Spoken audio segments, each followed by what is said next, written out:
I am Palestine. I'm not a painting where you can change my color, nor a book where you can replace me, or change my name to suit the face for another, or change the character of the place, nor change the position which was given to me by Allah, or use a legalization to make me bleed even farther, and build walls to corner me. I'm with a name, a home, a way of life, and what a wall is you. Take a deep dive and see the ocean of blood that flows to me. Mothers, fathers, sisters, brothers, who would have been alive if you had the courage to save me? What do you care what the media says about me? They cannot change, paint or corrupt my true identity. It cannot be hidden by corrupt leaders who don't hear me, nor those who use me to create some superficial destiny. I am Palestine. Thanks to my roar, planes and missiles pollute the sky. Thousands to millions may die. And to you, O Ummah, O nation, with wild actions, you lie living, speaking my name and cry. Do something, write, march, shout, reply. For the tears of my children pain me deeply when they cry. I wish I could hold them like eagles that fly, carry them to a place so safe, and instead of hearing them cry. Why? The billions drunk and shine through. Oh Ummah, what is wrong with you? I'm Palestine and I'm always with you. As a doctor in Gaza during this war, the challenges we face are immense. The weight of the situation weighs heavily on us, and we carry so much sadness and shock. Our duty to save the victims of wounded is a painful and difficult task. We work tirelessly 24 hours a day under immense pressure with limited resources. Despite personal losses and the inability to give proper funerals, but we must remain strong. For the injured and the families of those who have passed away. It's hard to break into witness the constant loss of lives and struggle to prioritize who to save. Do you think that it would be easy for us? Of course not. But many times we can only find body parts, making identification impossible without names written in a bloody-stained skin. I recall the child who survived without his family, and we couldn't bring ourselves to tell him.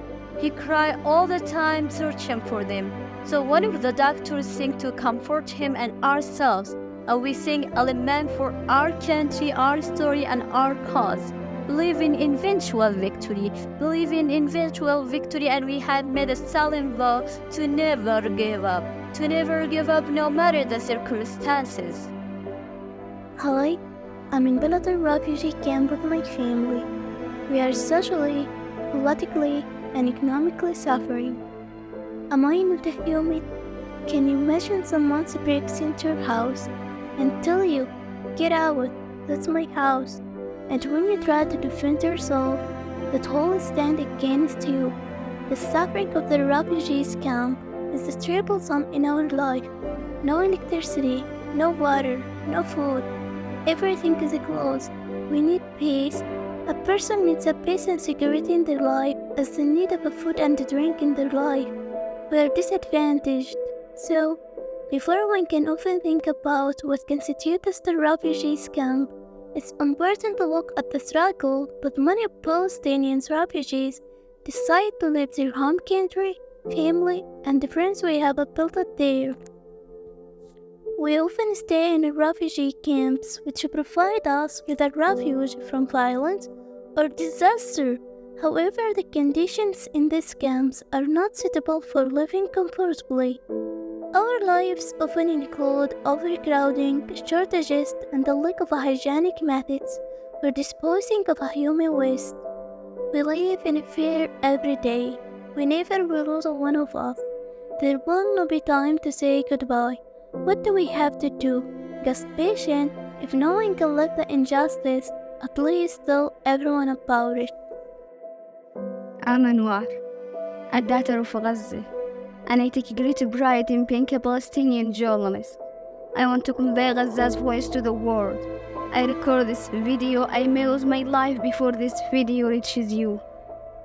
There is no internet, no water, no electricity, and none of the essentials of life.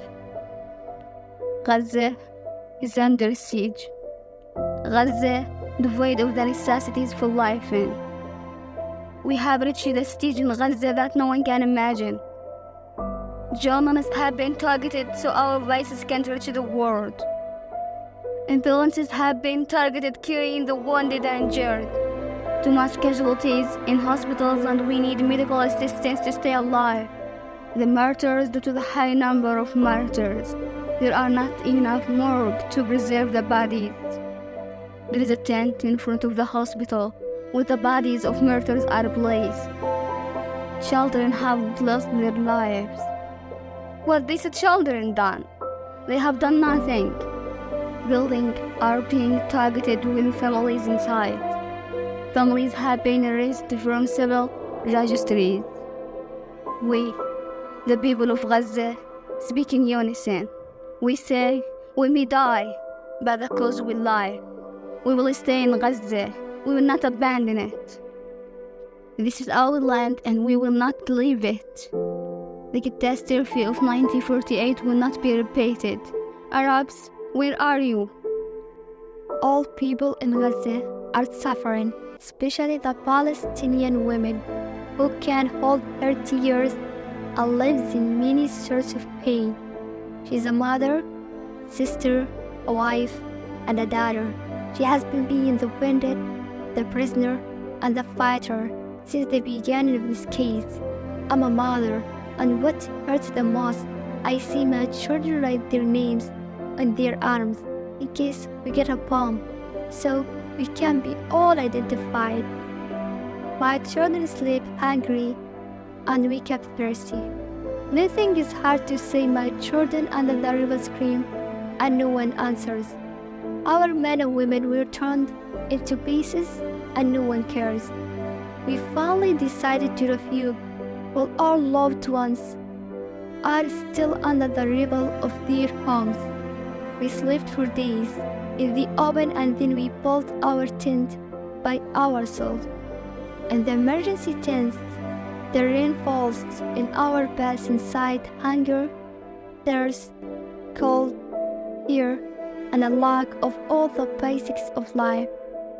The genocide continues and no one cares about our death. Goodbye humanity. Goodbye human rights. Goodbye international law. Goodbye morals. Goodbye freedom. I'm a 10 years old child in Gaza. My parents, my siblings, and I used to live in peace and harmony, and we gave each other all the love in the world. One morning, I got up on a voice of bombing. I was so afraid at that moment, but we all agreed not to refuge under any circumstances. Now days have passed, and all I dream about is a day with no airstrikes.